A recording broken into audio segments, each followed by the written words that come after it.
78,000 రూపాయలు సబ్సిడీ ఇస్తాం.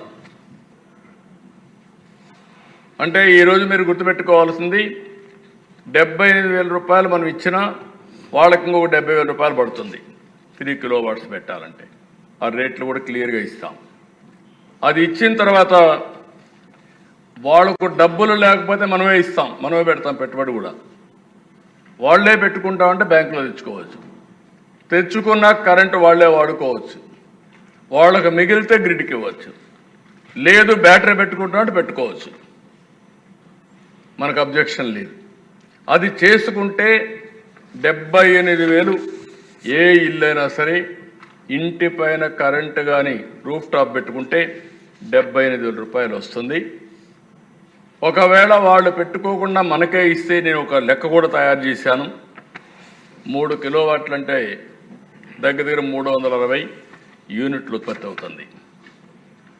అది వాళ్ళు ఇచ్చేదాన్ని బట్టి, మనం తీసుకున్న దాన్ని బట్టి, స్వాపింగ్ని బట్టి ఆ రేట్లు కూడా డిసైడ్ చేస్తాం.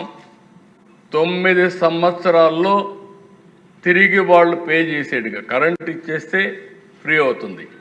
కరెంట్ ఇవ్వలేకపోతే వాళ్లే వాడుకుంటే దానికి వడ్డీతో సహా 9% మనం ఏదైతే బారో చేస్తున్నామో 9.5% వస్తుంది.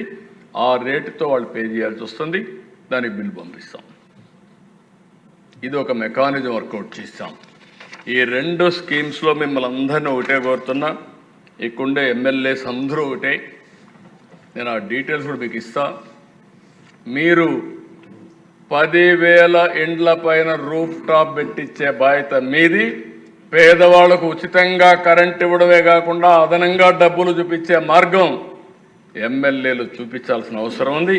ప్రజలు అర్థం చేసుకొని ఈ కార్యక్రమాన్ని జయప్రదం చేయమని కోరుతున్నా. ఇప్పుడు వాడుకోకపోతే మరి రేపు కేంద్ర ప్రభుత్వం అందరూ ఈ పని చేస్తే టేక్ ఆఫ్ అయిన తర్వాత డబ్బులు ఇవ్వకపోవచ్చు. ఫస్ట్ మూవర్ అడ్వాంటేజ్ మనం తీసుకోవాలంటే 1 సంవత్సరంలో మీరు కానీ వార్ ఫుటింగ్లో చేస్తే 10,000 ఇండ్ల పైన మీరు కరెంట్ ఇస్తే 20 సంవత్సరాలు 30 సంవత్సరాలు కూడా ఉంటుంది. దీనివల్ల వాళ్ళకు ఫ్రీగా కరెంట్ వచ్చే పరిస్థితి వస్తుంది. ఈ విషయం గుర్తుపెట్టుకోవాల్సిందిగా మిమ్మల్ని కోరుతున్నా. దీనికి ఇది కాకుండా గవర్నమెంట్ బిల్డింగ్స్, అన్ని గవర్నమెంట్ బిల్డింగ్స్ పైన కొన్ని డిపార్ట్మెంట్ కరెంటు ఛార్జీలు కట్టలేక డిస్కనెక్ట్ చేసే పరిస్థితి వస్తున్నారు. అలాంటి పరిస్థితులు పోవాలి. మినిస్టర్స్ అందరూ ఇక్కడే ఉన్నారు. మున్సిపల్ అడ్మినిస్ట్రేషన్ ఉంది, లేకపోతే దేవాలయాల్లో బోలెడంతా ల్యాండ్స్ కూడా ఉన్నాయి, బిల్డింగ్లు కూడా ఉన్నాయి, హాస్పిటల్ బిల్డింగ్స్ చాలా ఉన్నాయి, ఇరిగేషన్ ల్యాండ్స్ ఉన్నాయి. అందరినీ కోరుతున్నా, ఎక్కడ పోలీస్ స్టేషన్ కూడా ఉన్నాయి.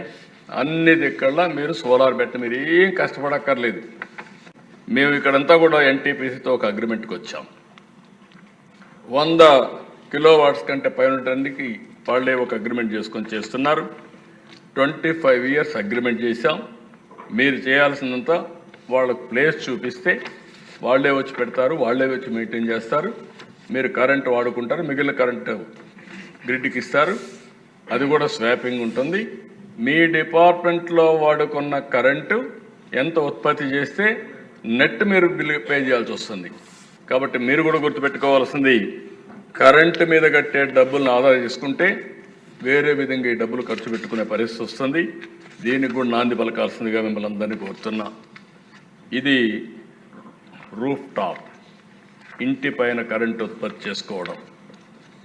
దీనిపైన దగ్గర ఈ సంవత్సరం 20 లక్షల కనెక్షన్స్ ఇవ్వాలనుకుంటున్నాం. ఇక్కడ వాళ్ళందరికీ రిక్వెస్ట్ చేస్తున్నాం.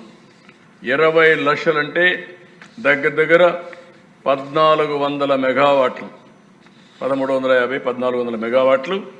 ఈ 1,400 మెగావాట్లకు శ్రీకారం చుడుతున్నాం.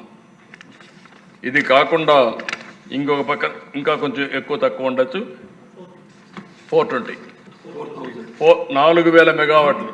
నా క్యాలిక్యులేషన్ తక్కువ ఉంది, కరెక్ట్ కాదు. 4,000 మెగావాట్లు కరెంట్ ఉత్పత్తి అవుతుంది. ఒక్క సోలార్ 20 లక్షల ఇండ్ల పైన పెడితే 4,000 మెగావాట్లు అదనంగా కరెంట్ ఉత్పత్తి చేసే పరిస్థితి వస్తుంది. అది మన కెపాసిటీ.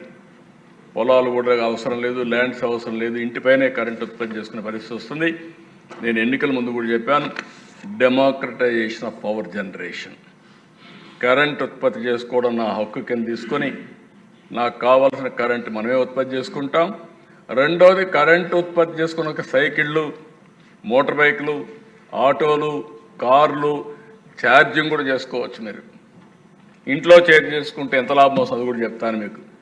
నాకు ఇప్పుడు అంతా కూడా మీకు అందరికి మీకు చెప్పాలి, ప్రజలకు చెప్పాలి, అర్థం చేసుకోవాలి, మళ్ళీ దీన్ని అమలు చేయాలి. ఇది కొంచెం సమయం పడుతుంది, బట్ చేద్దాం. రెండో దిశ